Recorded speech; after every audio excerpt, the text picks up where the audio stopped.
श्रीसूक्तम्।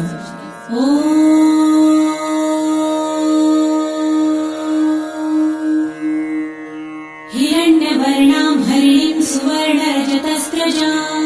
चन्द्रां हिरण्मयीं लक्ष्मीं जातवेदो म आवह ताम आवह जातवेदो लक्ष्मीमनपगामिनीं यस्यां हिरण्यं विन्देयं गामश्वं पुरुषानहम् अश्वपूर्वां रथमध्यां हस्तिनादप्रबोधिनीम्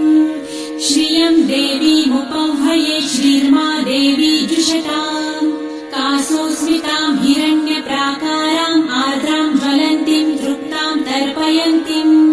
पद्मे स्थितां पद्मवर्णां तामिहोपह्वये श्रियम् चन्द्रां प्रभासां यशसा ज्वलन्तीं श्रियं लोके देवजुष्टामुदाराम् तां पद्मिनीं शरणमहं प्रपद्ये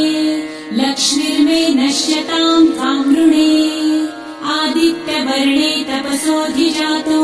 वनस्पतिस्तव वृक्षोऽथ बिल्वः तस्य फलानि तपसानुदन्तु मायान्तरायाश्च बाह्या अलक्ष्मीः उपैतु मां देवसखः कीर्तिश्च मणिना सह प्रादुर्भूतो सुराष्ट्रेऽस्मिन् कीर्तिमृद्धिं ददातु मे शुत्वपासामलां ज्येष्ठाम् अलक्ष्मीं नाशयाम्यहम् अभूतिं समृद्धिं च सर्वानिर्णुद मे गृहात् गन्धद्वारां दुराधर्षां नित्यपुष्टां करिषिणीम् ईश्वरीं सर्वभूतानां तामिहोपह्वये श्रियम् मनसः काममाकुतिं वाचः सत्यमशीमहि पशूनां रूपमन्नस्य मयि श्रेयतां यशः कर्दमे प्रजाभूता मयि सम्भव कर्दम श्रियं वासय मे कुले मातरं पद्ममालिनीम् आपसृजन्तु सिद्धानि चित्रितवस मे गृहे निज देवीं मातरं श्रियं वासय मे कुले आर्द्रां पुष्करिणीं पुष्टिपिङ्गलां पद्ममालिनीम् चन्द्रां हिरण्मयीं लक्ष्मीं जातवेदो म आवह आर्द्रां यकरिणीं यष्टिं सुवर्णां हेममालिनीम् सूर्यां हिरण्मयीं लक्ष्मी जातवेदो म आवह ताम आवह जातवेदो लक्ष्मीमनपगामिनीम् यस्यां हिरण्यं प्रभुतं गावो दासोऽश्वान् विन्देयं पुरुषानहम् यः शुचिः प्रयतो भूत्वा जिहुयादाजमन्वहम् सूक्तं 15 च श्रीकामः सततं जपेत् पद्मानने पद्म उरु पद्माक्षी पद्मसम्भवे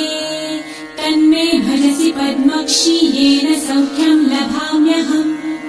अश्वदायै गोदायै धनदायै महाधने धनं मे लभतां देवी सर्वकामांश्च देहि मे पद्मानने पद्मविपत्रे पद्मप्रिये पद्मदलायताक्षी विश्वप्रिये विष्णुमनोनुकूले त्वत्पादपद्मं मयि सन्निधस्त्वम् पुत्रपौत्रं धनं धान्यं हस्ताश्वादिगवेरथम् प्रजानां भवसि माता आयुष्मन्तं करोतु मे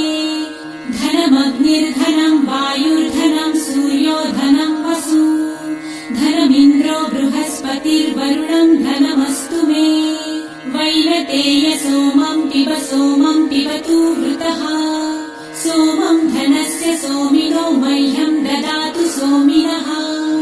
न क्रोधो न च मात्सर्य न लोभो नाशुभामतिः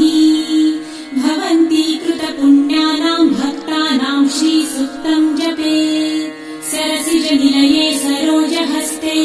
धवलतरां सुखगन्धमाल्यशोभे भगवती हरिवल्लभे मनोज्ञे त्रिभुवनभूतिकरी प्रसीद मह्यम् विष्णुपत्नीं क्षमां देवी माधवी माधवप्रियां लक्ष्मीं प्रियसखीं देवीं नमाम्यच्युतवल्लभाम् महालक्ष्मीं च विद्महे विष्णुपत्नी च धीमहि तन्नो लक्ष्मी प्रचोदयात् श्रीवर्चस्वमायुष्यमारोग्यमाविधाच्छोभमानं महीयते। पशुम् बहुपुत्रलाभम् शतसंवत्सरम् दीर्घमायुः